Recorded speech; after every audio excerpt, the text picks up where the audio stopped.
Boundless Spirit, pushing the limits of talk radio with Charlene Springer.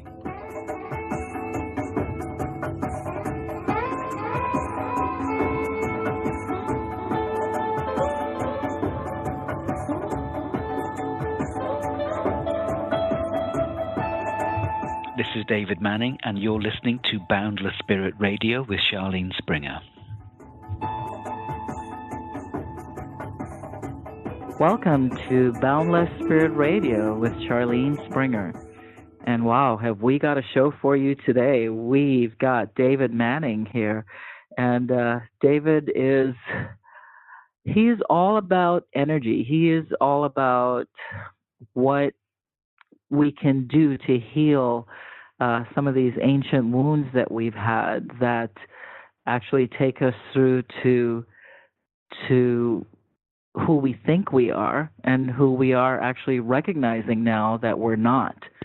And we don't know what to do with that. We recognize them, but we don't know what to do with it. So you meet someone like David Manning, and he's the one that will take you through this process as to how we can heal these old wounds so that we can be a better me. Good. Welcome, David. How are you today? I'm really good, Charlene. Thank you so much for inviting me to be on this show. It's a real pleasure to be with you.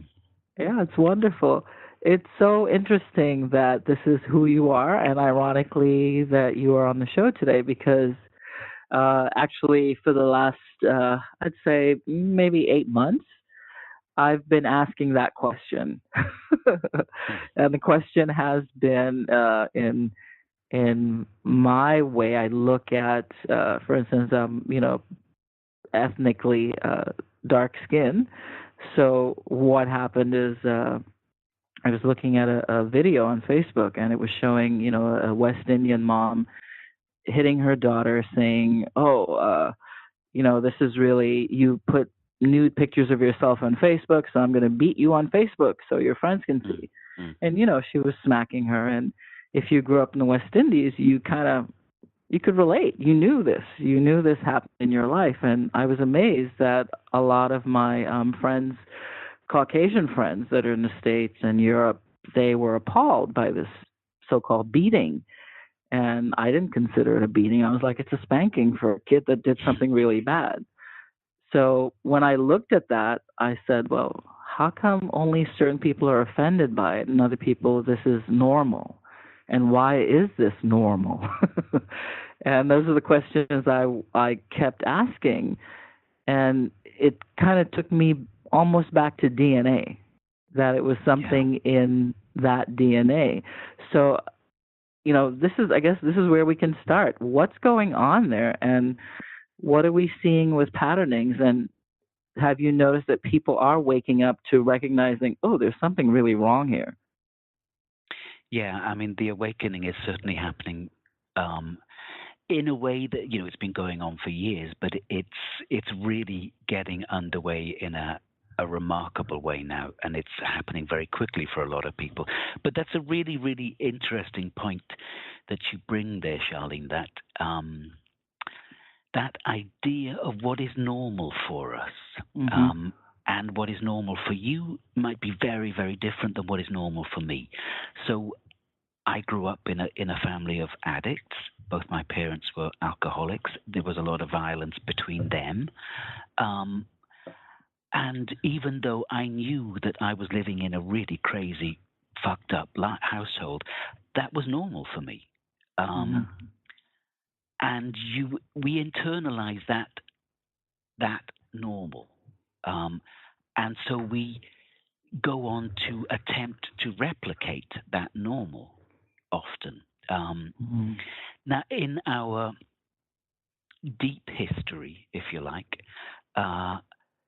what has been normal for us on this planet for thousands and thousands of years has been struggle and poverty and enslavement and other people having power over us. All of those things have been normalized for us, made to feel really natural, that's just how life is on this planet in this setup. And the interesting thing now is that we're waking up to the idea that maybe it isn't normal. Maybe there's much more available to us if we break out of the patterning and the conditioning that locks us into that template. And that's where our personal work comes then. That's the work we have to do at an individual level to shift those crazy patterns of normal that lock us into an idea that life on this planet is really hard. You work hard, you earn maybe enough to get by if you're lucky, and then you die and it starts all over again. Maybe there's much more available to us. And this perhaps is the first lifetime or the first time period forever where this is unfolding en masse, so it's a really exciting time that we're in, I think, and we're questioning everything that we have thought of as normal, because it isn't perhaps as normal as we think. So it's beautiful and disruptive and chaotic and messy and exciting and just amazingly interesting, I think. And nobody has any idea where it's going to go, to be honest. There isn't a roadmap for where we're going, and we can't apply the map of our history onto our future because our history bears no relevance to where we're going. So it's really interesting. So is this a way for us to get back to our what the indigenous people would call our original blueprint, or is even that flawed? I don't know that that's flawed, but I think that's being added to now, in a sense. So I think at that level of our original blueprint, and I certainly do see that, in the work I do with individual clients and with groups of people, that we are returning to our naturalness, if you like. And that's really, really beautiful. But as we return to that space, then there's more of us being added into the mix. So there are aspects and facets and dimensions of our experience that perhaps have never showed up on this planet until now.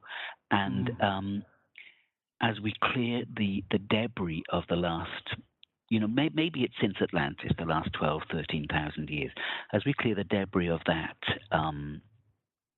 phase of our evolution, we are starting to integrate then these extraordinary dimensions of us that are downloading literally into physical form now. So it's I think that idea of return to our original blueprint is accurate, but not quite the full picture, if that makes sense.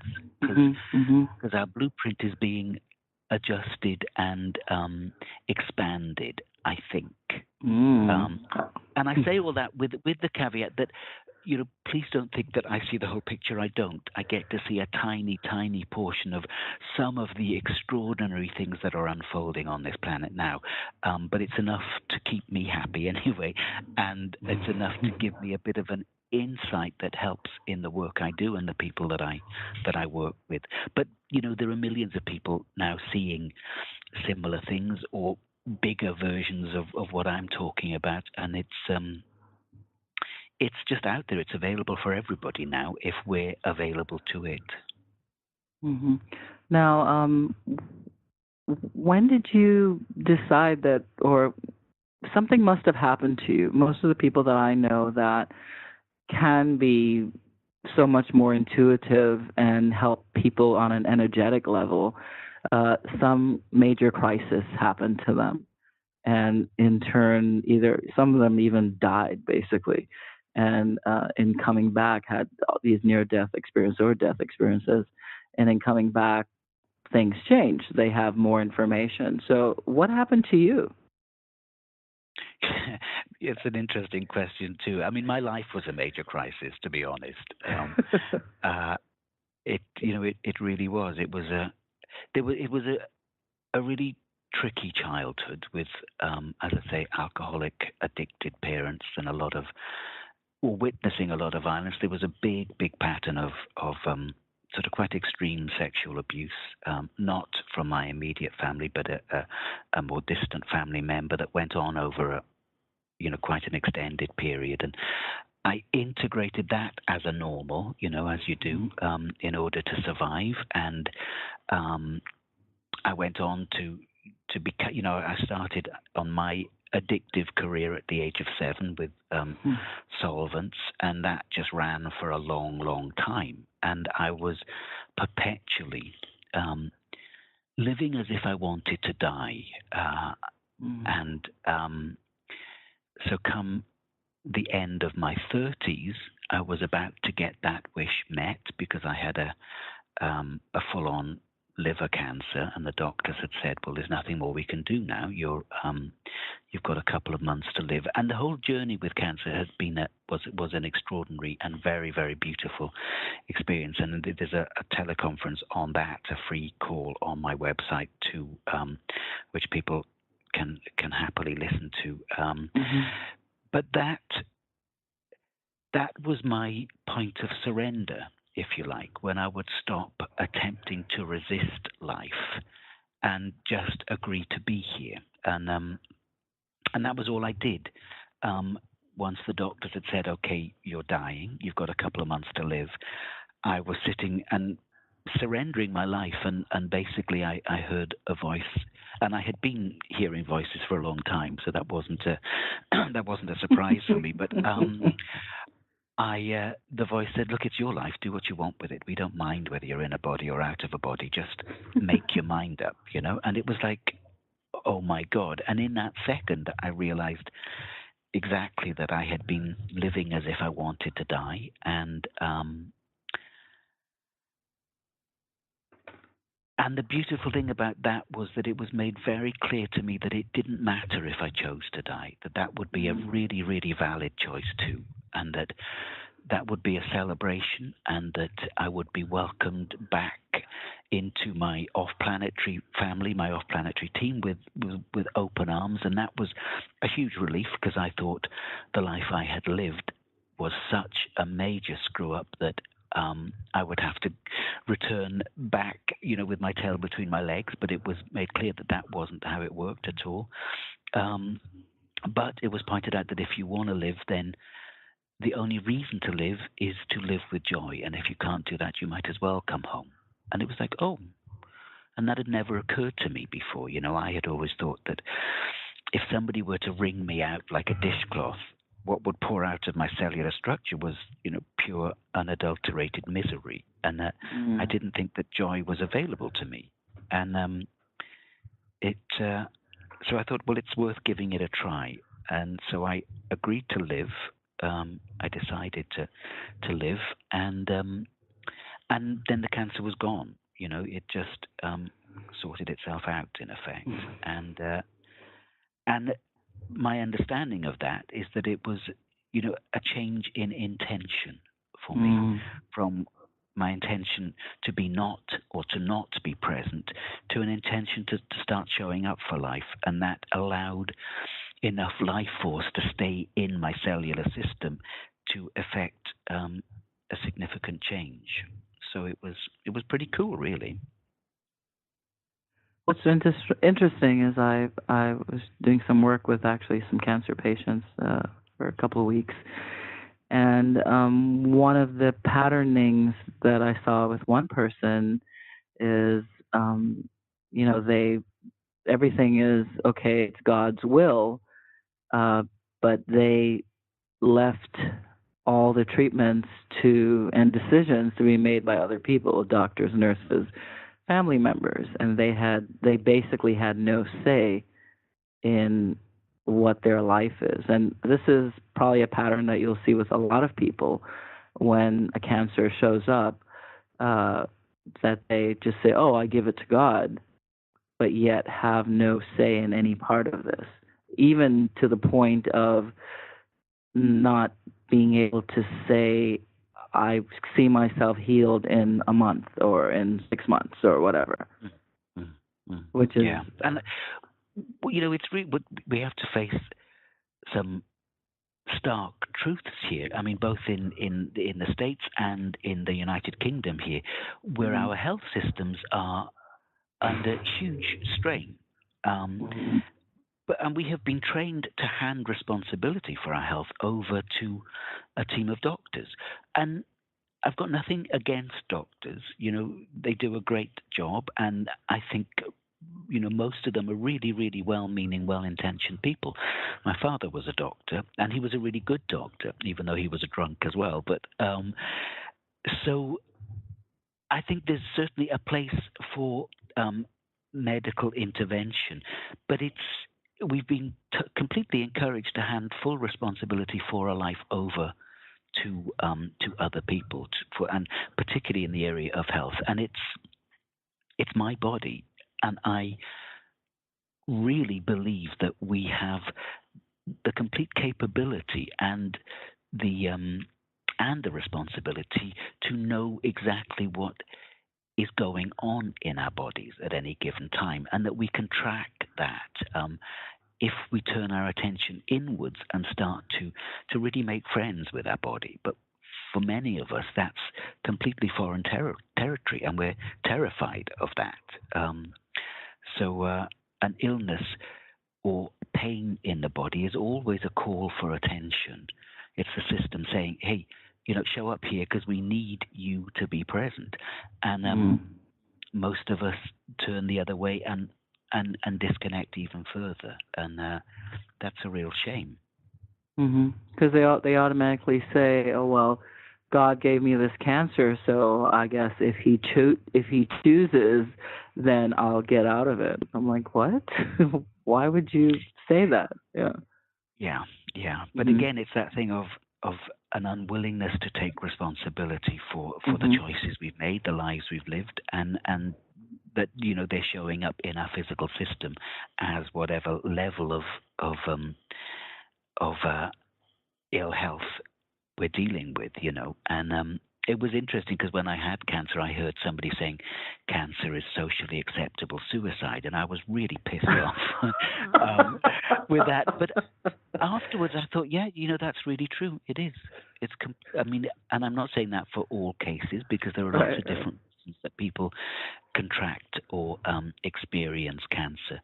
But I think that's a really valid statement, that cancer is socially acceptable suicide. It's a way out of facing what we've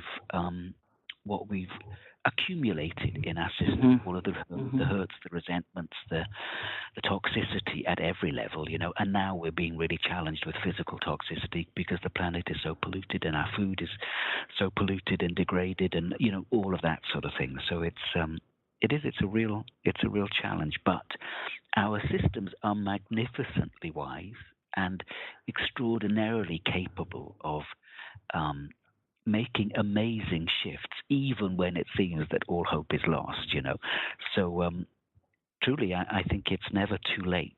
So if somebody is listening to this, I would really encourage you to surrender to the wisdom of your body rather than to the wisdom of the doctors, because the doctors, to be honest, are trained in illness, not in health. And your body knows more about your health and your state of well-being than anybody else does. And if you're not currently in a state of poor health, then get on with that anyway, because it's much easier to do it when you're not in a crisis than it is when your back's against the wall. Don't wait for that. No, really don't. Yeah. But now what happens, before the cancer, because these are all the emotional things that lead up to this dis-ease.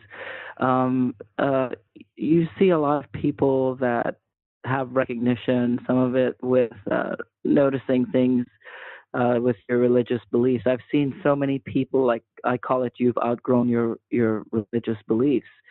And where even though they know this, there's this paralysis that sets in, that they can't move out of it because that's all they've known. What do you say to people like that?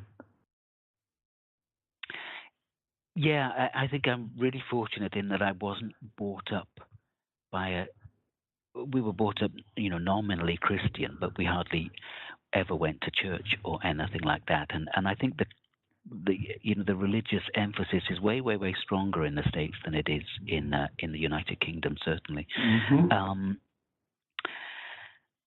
Christianity has not really done us too many favors, to be honest, in my opinion.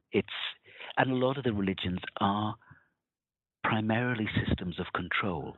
They're not designed to set us free. They're designed to lock us in. And we're now at a stage in our collective evolution when we're getting too big to be locked in.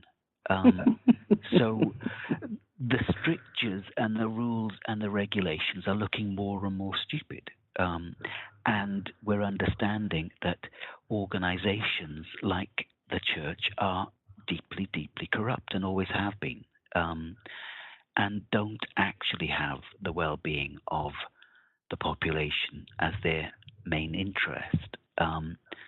So a lot of people are really questioning their allegiance to any given religion, and that's a beautiful thing, but it's actually quite painful too if you've handed over a terrific amount of your power to that organization. And that's what we tend to do when we gather in groups in buildings that are usually built on PowerPoints, powerful places in the earth. Those organizations know where to build. That's particularly true in Europe, maybe not so much in the States, although it probably is, I don't know. But in a lot of the churches here, say in the United Kingdom, are hundreds and hundreds of years old, and they knew where to build because they were building on ancient sacred sites, sites that were connected with earth worship and sun worship and that sort of thing.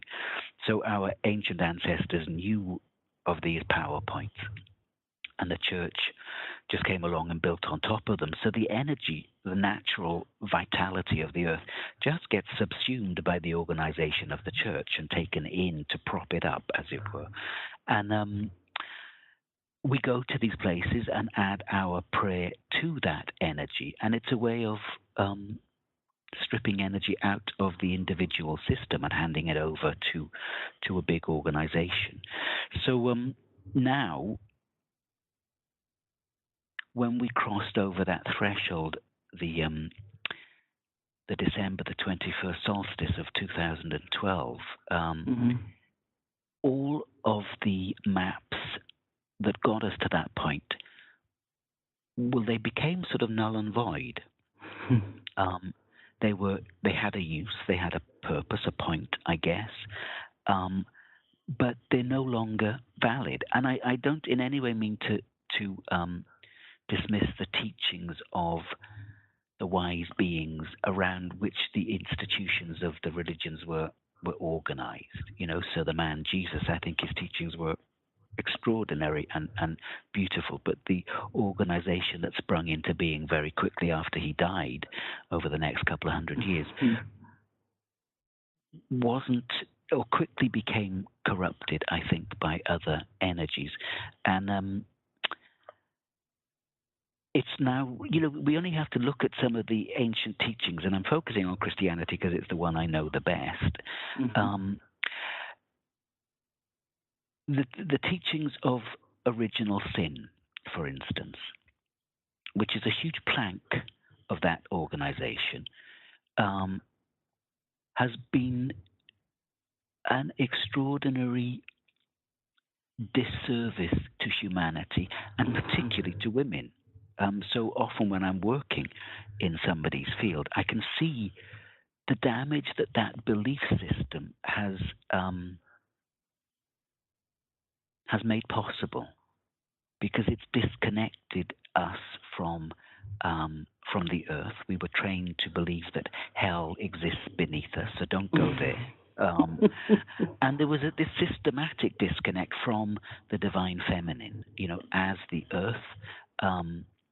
And then women were made to carry more of their share of blame and guilt than men were, because of the stories that were told to us as a collective about Eve and her transgression with the apple and the serpent. And again, all of this was a way of the patriarchal institutions foisting blame onto the women and taking power into themselves. So it's great that now these things are falling apart, but it is painful if you've given your life over to an organization like the church or believe that your salvation lies in it. It doesn't. Your salvation is always guaranteed, but it just takes personal work and a personal relationship with divinity as an internal experience, not something that exists outside of us. Mm-hmm.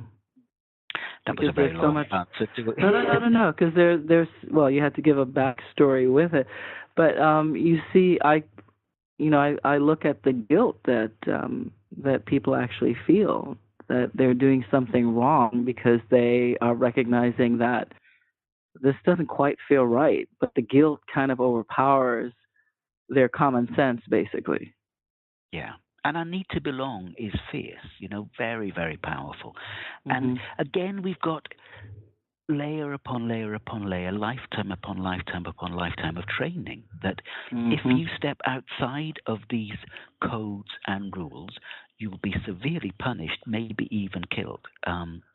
And for many people, the church is their tribe, or their religion is their tribe. It gives them their sense of identity, their sense of belonging, their sense of worth. It gives them a whole compass in life.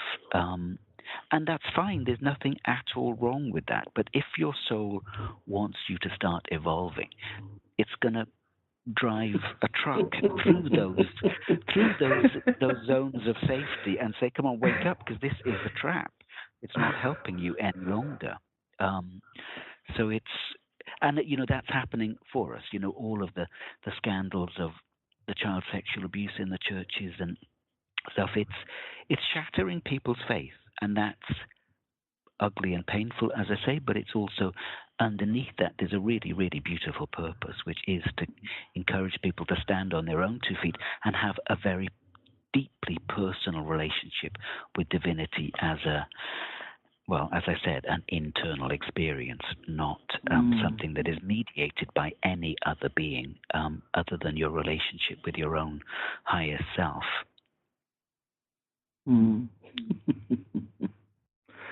Wow. I know this is a pattern that I see a lot more of now. It's great.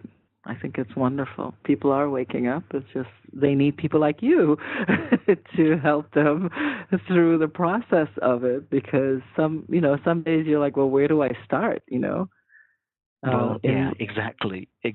But we don't have much choice. If we want, we chose to incarnate at this time, and this time is a very specific time that our planet, our solar system, is moving through zones of the universe in which the energies and the frequencies are very, very high. And those high frequency zones are designed to strip us down, to strip us of the layers of conditioning we've integrated.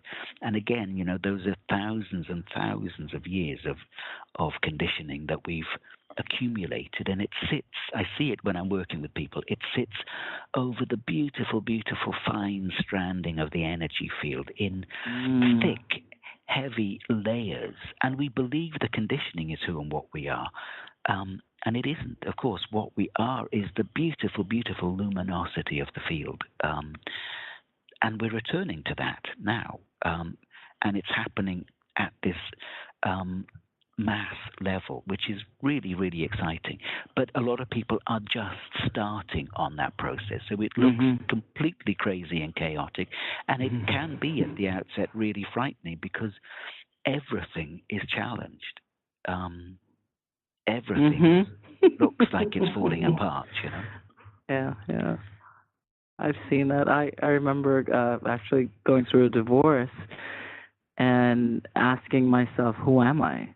And, even the slightest thing I asked, do I really even like that color? Do I like that food? Literally every single thing I asked, I said, is this me or is this, from us? because we were together that long. And it was very interesting to recognize that I only like this color because he liked this color, or, supposedly the we like this color. But where is me, the individual, in the relationship? And this is what people have forgotten. It is. It's powerful questioning, isn't it? And again, we've been encouraged into that idea of marriage as the savior of society, in a sense, and our ideas of what relationship and marriage are is that you bind yourself to the other, and then it's you two against the world, as it were, forevermore. And it's a really, really tragic condemnation of relationship. It's like a jail sentence, basically. Yeah, and it's no wonder that so many people try to break out after a few years, because it's stifling. And I think the whole institution of marriage is up for a huge reworking too. I mean, just about everything, every single thing that we have built our current society on, well, we only have to look around to recognize that our current society isn't actually working. It isn't supporting us. It isn't supporting the planet. It isn't supporting anything. So it's going to fall apart. And relationship is one of those big things that's being reworked. I think intimate relationships, certainly, and there's a lot happening in the collective human pelvis at the moment, which is very, very exciting. So yeah. Yeah, well, speaking of, I know a lot of these things first. As I say, my life is usually experiential. So I do know, recovering Catholic, all those wonderful things. I'm like, yes, I remember that. And, you still remember where you were very, you asked a lot of questions when I was younger. It's like, well, that doesn't make sense because you say this, but yet you're saying that, and then you're doing this. So what's the truth here? And, it's funny, I have a niece, and she's actually the one that woke me up more to, I think she was like 4 years old, and, she asked me if Ernst was dying, and she says, Uncle Ernst's dying, and I said, eventually. And she was like, she looked at me and said, oh, is that a yes or is that a no? And I really had to answer her, yes. And it was just, and she was just very clear. Like, I'm not judging you. It's just, is that yes or is that no? I don't know what that means. What does eventually mean? Yeah. So you learn from children. Yeah, that's beautiful, isn't it? That's lovely. Really lovely.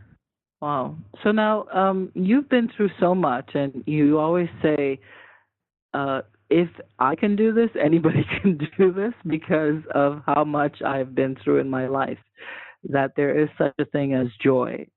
What was your lowest point in your life that you knew that it could only go up after this? It was the addiction, to be honest. Although there have been lots of low points, but when I was coming to the end of it's the end of my running, actually, because I was trying to run away from all of this, because this stuff had started to open up when I was in my 20s.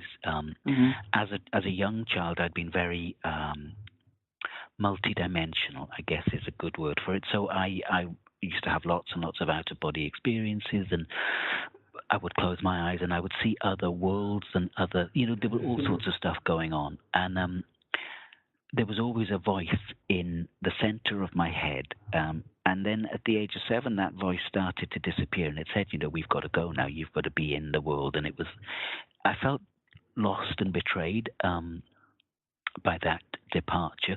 But in my 20s, I was going through a relationship breakup, and was already drinking. I mean, I'd always drunk quite a lot. From the age of 12, I'd been drinking, and I'd never, ever drunk sensibly. The idea of 2 glasses of wine never made any sense to me at all. It was like 2 bottles or nothing. And So I was always stoned or drunk, but these voices started. Well, I started hearing voices, and I realized after a while that the voice was familiar and that they were a voice of guidance. And I was led to a place in London called the College of Psychic Studies by the voice, and I started training there. And very quickly, as soon as I started training, I was asked to join what they called the healing clinic, so to work with people. And because as soon as I put my hands on somebody in my healing class, I had understood what was wrong with them, what was not what was wrong with them, but what the pattern they were running, as it were. I'd understood it. I could see it very clearly. And I didn't know how or why I could see it, but I just could. And so all of that stuff opened up very quickly for me, and it was really, really beautiful. But I couldn't accept it for myself. And I knew that it was more beautiful and more truthful than anything else I'd ever experienced. But I also knew that it was going to require that I give myself to it completely. And I wasn't in any way willing to do that at all. So it was a real battle for me in which I wanted to pull all of my addictions with me. I wanted to have the lovely stuff of the world, the other dimensions that were opening up, but I also wanted to keep my relationship with alcohol and drugs intact too, because I needed those, and of course that wasn't going to work at all. So I was tearing myself in two, in effect, and it was very, very painful. And at the end of that, I really thought that I was going to die on the floor in my living room, and that somebody would find me, weeks later, only because there were so many flies, in the room, or the smell. I thought I would die with no friends, completely unattended, and that would be my end. And what actually happened was that I had a really bad fall when I was drunk, and I broke my leg very, very badly, and had to go and live with my sister back in the town that I grew up in, because I couldn't take care of myself. I couldn't put any weight on that leg for months, so I needed to be looked after, and that was the start of the recovery. But within a year of that, I had the liver cancer, and that was the next phase. So the ugliest point was that the end of the addiction. And when I broke my leg, I knew that it was over. I knew that was done. And that was a huge relief.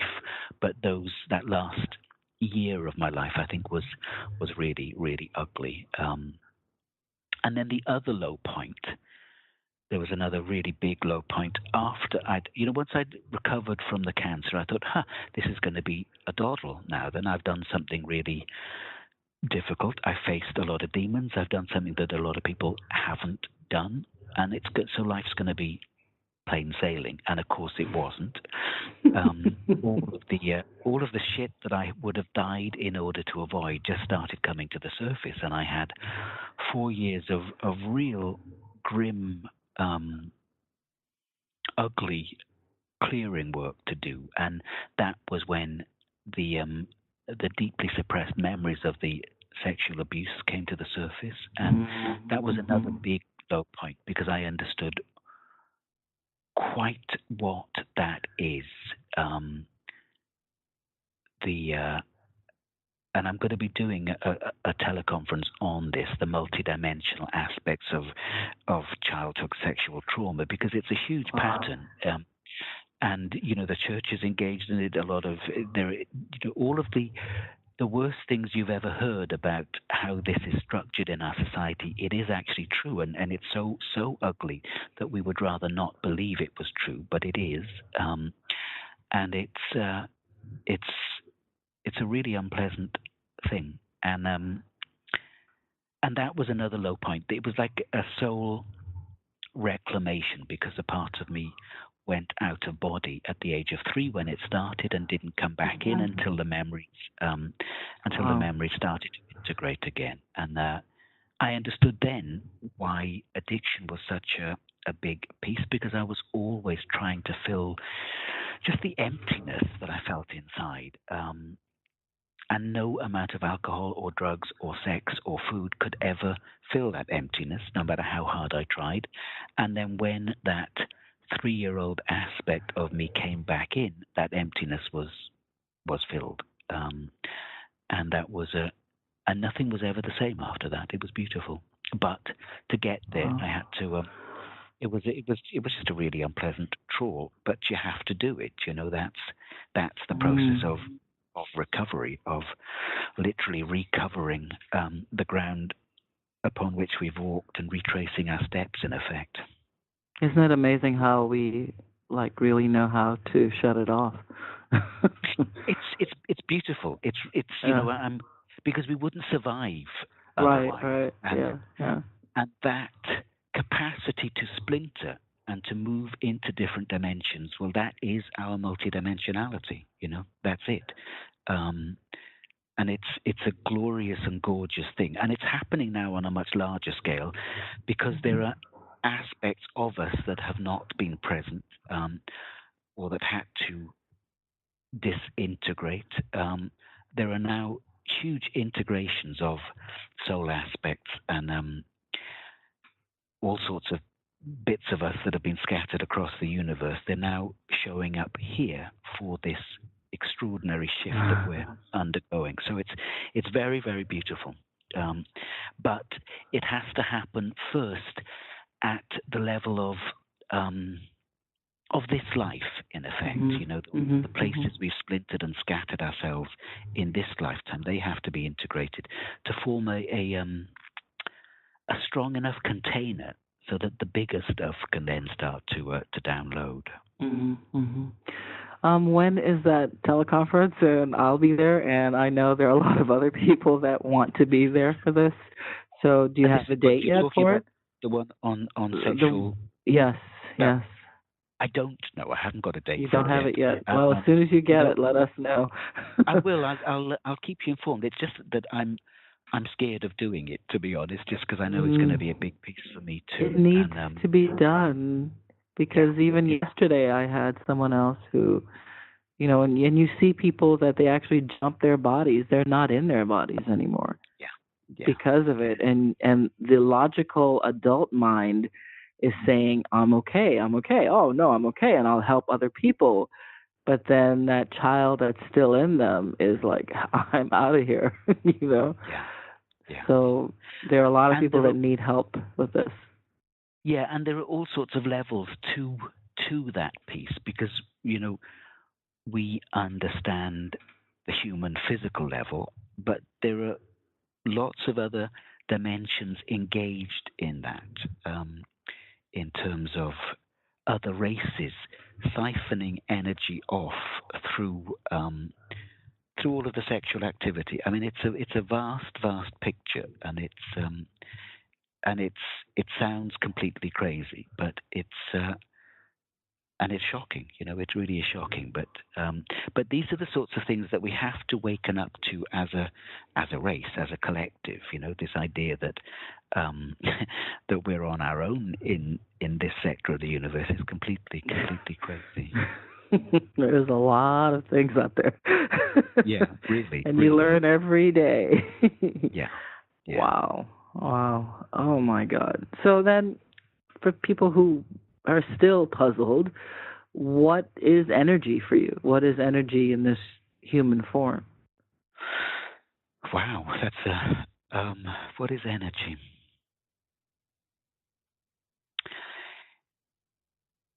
Well, we're all aware of energy all the time, because we are fundamentally beings of energy.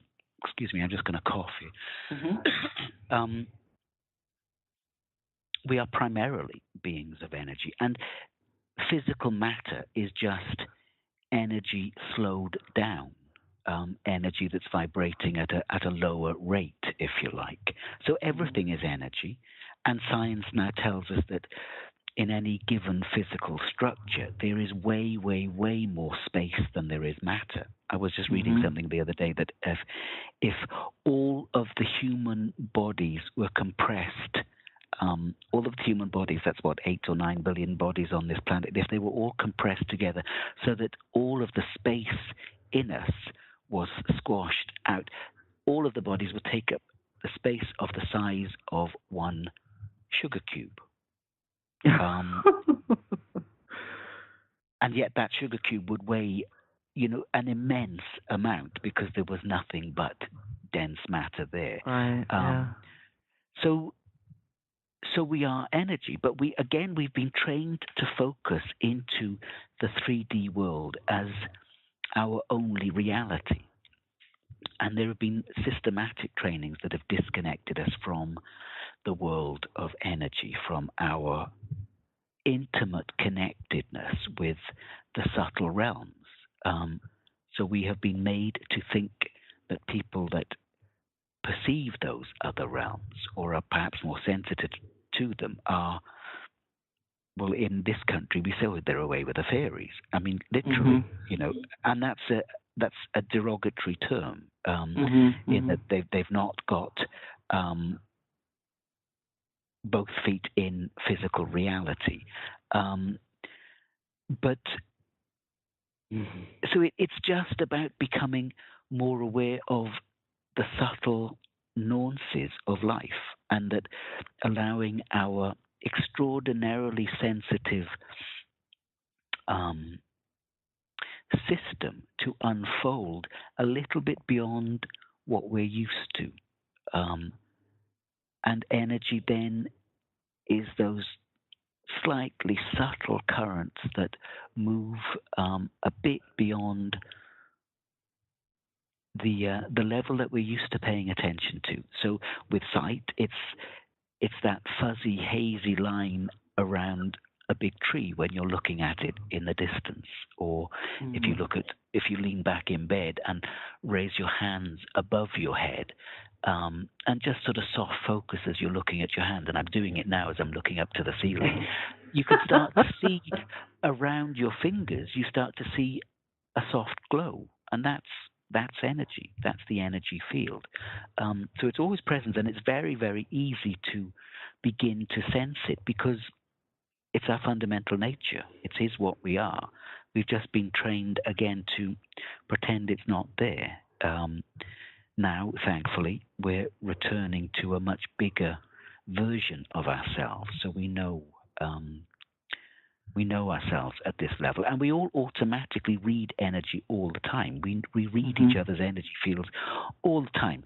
We just keep that level of information out of our conscious awareness for the most part.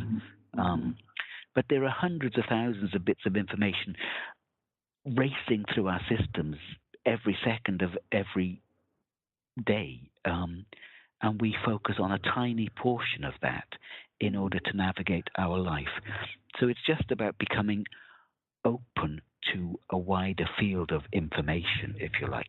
And in order to do that, what's really useful, the time-honored method of accessing that is by getting quiet, meditation, or sitting by a river and just allowing your mind to drift with the sounds of the river, or that sort of thing. It's that deep state of relaxation, because people tend to get a little bit anxious about the word meditation. Oh, it's difficult. Oh, I can never do that. I can never be still quiet. But we meditate all the time, and it's just, in a sense, when you focus your attention. Often like driving a car is sort of a meditation, because we have no idea how we got from A to B. Our subconscious mind is doing the work, and often our conscious mind is doing the shopping or something else, but it's not paying attention to driving the car. And that sort of shows to us how we can shift in and out of different zones of attention. And that's sort of what meditation is. And that's the way, then, that's the easiest way to start to access a sense of energy. and it's very, very tangible. Once you've got it, once you've spotted it, you think, well, how can I ever have missed that? Because that's so obvious. Yeah. But it's just a different layer of attention. Wow. So now that you've gotten this far in your path, and it's a path of enlightenment, it is a path of self-discovery. Do you have joy? Yeah, a lot. And it's not, joy isn't what I expected either. I had an idea of joy as being some, big explosion of energy. And it's not. Usually it's just very quiet. It's just a deep feeling of contentment, which I didn't ever think would be available to me. And it's lovely, and it's not perpetually present. I've got the same challenges and issues as everybody else, and it's a continual journey of unfoldment and deepening and dismantling of these structures and whatever. But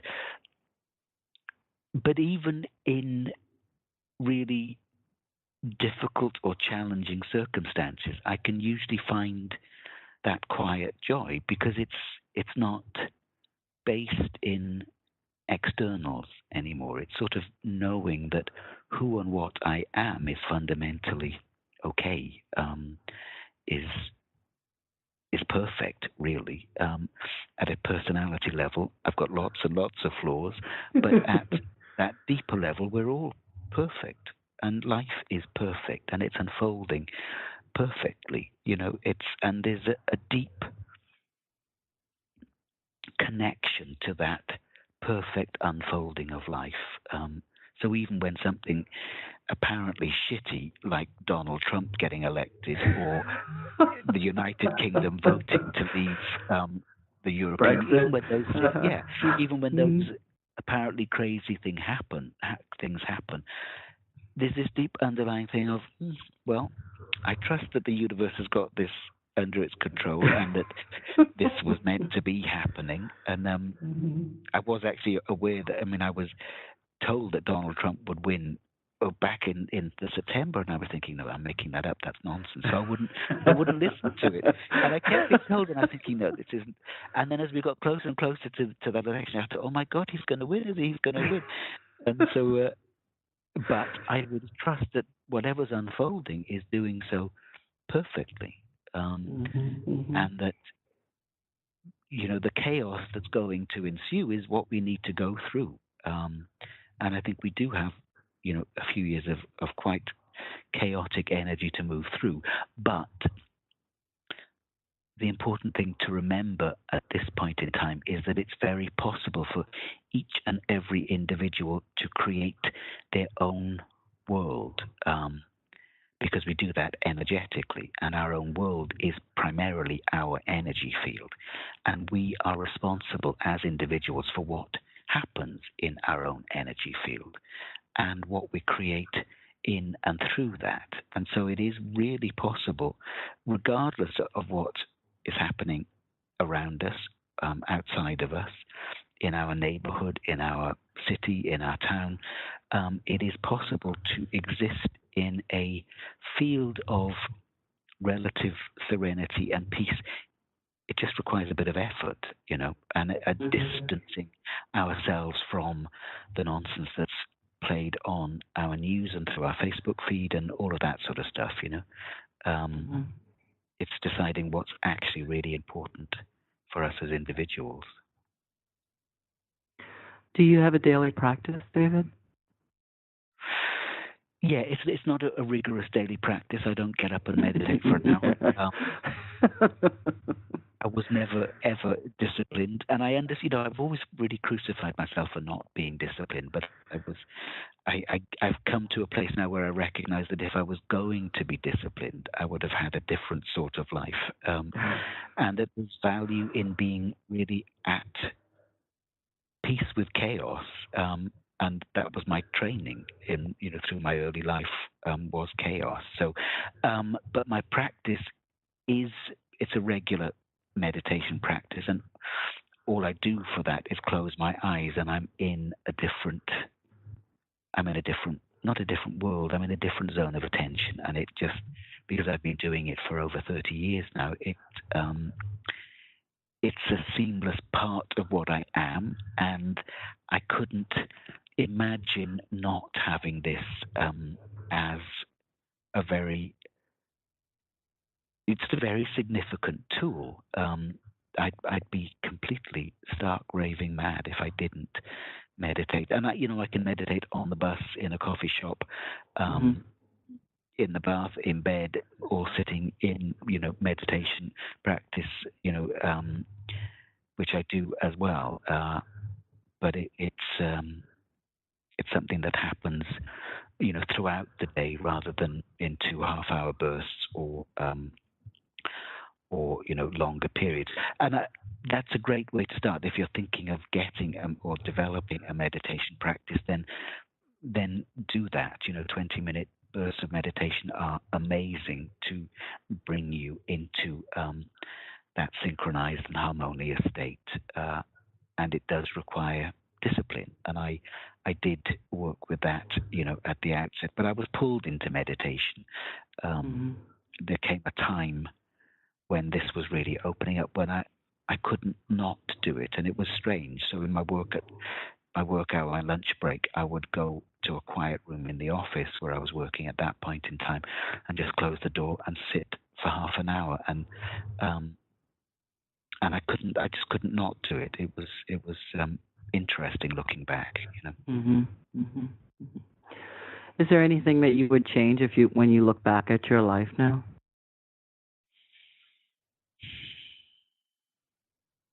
Yeah, there are lots of things I wish I hadn't done, to be honest.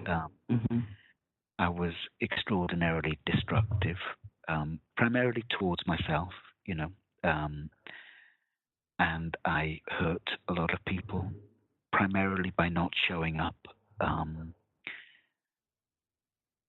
And I do still regret that, even though I also see the perfection of it, and that, excuse me, that the life I led, and the drugs and alcohol I used over a long, long period of time were the anesthetic I needed in order to help me survive. And if I hadn't been using those, I might well have committed suicide. So I really do understand now that level of anesthesia was what kept me on the planet until such time as I was ready to really do the work of healing and integration. So there is an understanding of the perfection of it, and yet I also wish, because right from the word go, or not from the word go, but at the age of 15, it was one of the clearest bits of guidance I ever had. And I woke up in the morning, and I looked, the night before was a black hole. I had no recollection of what had happened. And I knew that was an alcoholic blackout, because my father had blackouts too. He wouldn't remember what had happened when he'd been drinking. And I knew in that instance, it was like, oh my God, I'm just the same as my father and my mother. Wow. I'm an alcoholic. And in that second, I heard a voice, and the voice was inside me and it was outside me. And it just said, you should never, ever touch alcohol. And I pushed that voice away within a millisecond, because my thinking at that 15-year-old stage was, if I don't drink, I won't have any social life, I won't have any friends, and that's it. I'm not doing that. And it's not that I regret drinking, but sometimes I think, God, what would it have been like if I had just paid more attention to the guidance that has always been given to me? And the guidance always beckoned me on a path that was much, much gentler than the road that I chose for myself. So I wish I hadn't been quite so destructive or stubborn, and life would have been a lot easier. But I'm also deeply, deeply thrilled with how my life is now. It's lovely. So I can't complain too much. But there are still those lingering regrets of, oh wow, if only I had paid more attention. Right. So are you listening now? Can you hear me now? Can you hear me now? Much more. My stubbornness has softened, and my arrogance has softened, and they're all still a part of me. But so I listen much, much more. But I still sometimes think, no, I'm not doing that. I'm going to do I'm going to go to the movies instead of sitting and meditating or whatever. But it's the lovely thing is that my team, my multidimensional team, have made it very clear to me that they are not an authority, and that they are me. They are simply aspects of me that I haven't yet integrated. And this is what guides are. And this was always shown to me. And so it's not, I used to have these extraordinary, ridiculous resistance to the apparent external authority of my spiritual guidance. And I don't have that anymore because I recognize that it's not an authority, it's just me, but an expanded version of myself, giving myself pointers. Perhaps it's a future self, or it's an aspect that is located a little bit further up the mountain, saying, no, not that path, the path slightly to your right, it'll be much easier. It's that sort of thing. And now I'm much, much more willing to listen to that, because I know how painful it is when I'm left to my own devices. So yeah. I know. I think after a while you're like, you know what? Okay, I'll listen because it hurts if I don't. Yeah. Really. Wow. That's beautiful. That is so beautiful. So, David, what's your website? How can people get more information about you, and how can they have a session with you? My website is www.davidmanningenergywork.com.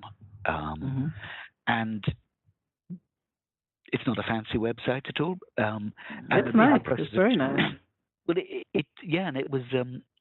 I had to get it done, and a friend of mine was doing websites, and she got it done in 5 days flat, and that was very cool. But now I'm in the process of upgrading it because it's no longer quite enough for what I'm needing going forward.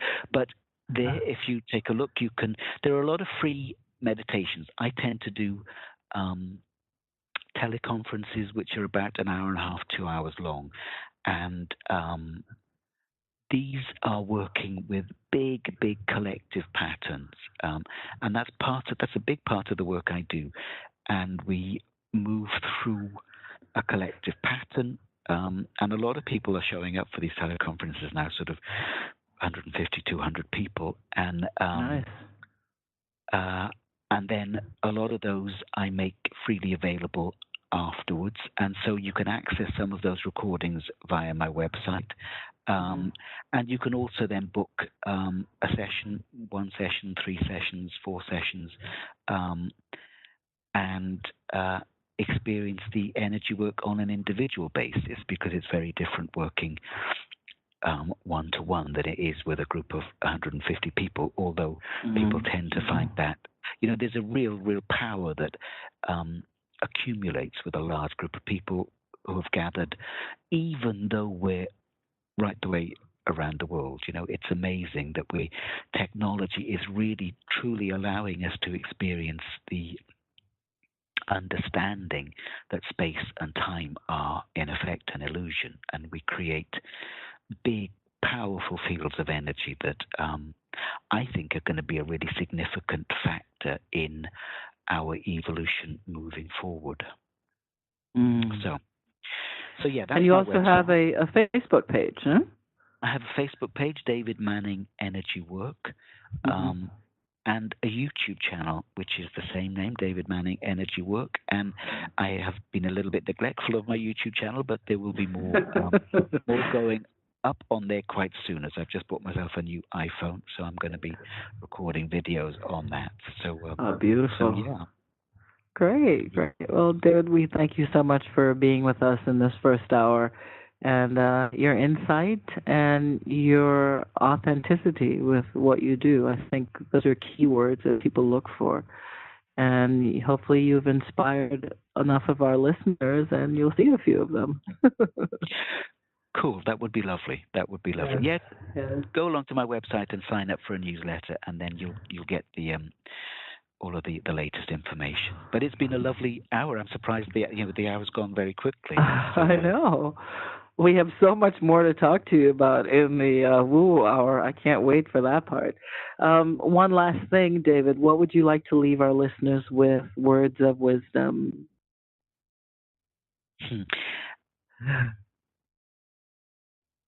A couple of months ago, I was giving a talk here in London about unraveling the matrix. And I was thinking, what on earth am I going to say? This is a huge subject. And as I was meditating, I was told, just tell them it's going to be okay. And I would say that it's going to be okay. Really, don't buy into the fear and the panic on the planet at the moment. It's a distraction. Pay more attention to the deep energies that are emerging out of the heart of the earth, because those are extraordinary, and the energies that are also pouring in from the cosmos. Pay attention to those. Make that your daily practice, and you then anchor those in your field, and that creates a buffer zone in your energy field that holds you very, very protected. I don't like to use that word, but very insulated from the levels of fear and anxiety that are being amplified on the planet at the moment. And that's a really, really important thing to do, is to not buy into the fear and the panic. It is going to be okay. Wow. Beautiful. Thank you so much, David Manning. Wow. My pleasure. Lovely to chat with you, really. Yeah. And thank you all for listening to Boundless Spirit Radio here with Charlene Springer. And we'll see you next time. And we will see you on the Woo Hour. So don't forget to tune in to listen to David Manning on the Woo Hour. Thanks again for tuning in. Take care. Boundless Spirit goes off the rails. Next up in our members-only segment, the Woo Woo Hour. Whether it's happening on the planet, off the planet, or inside the planet, host Charlene Springer, expert guests, and you dare to go there in the Woo Woo Hour.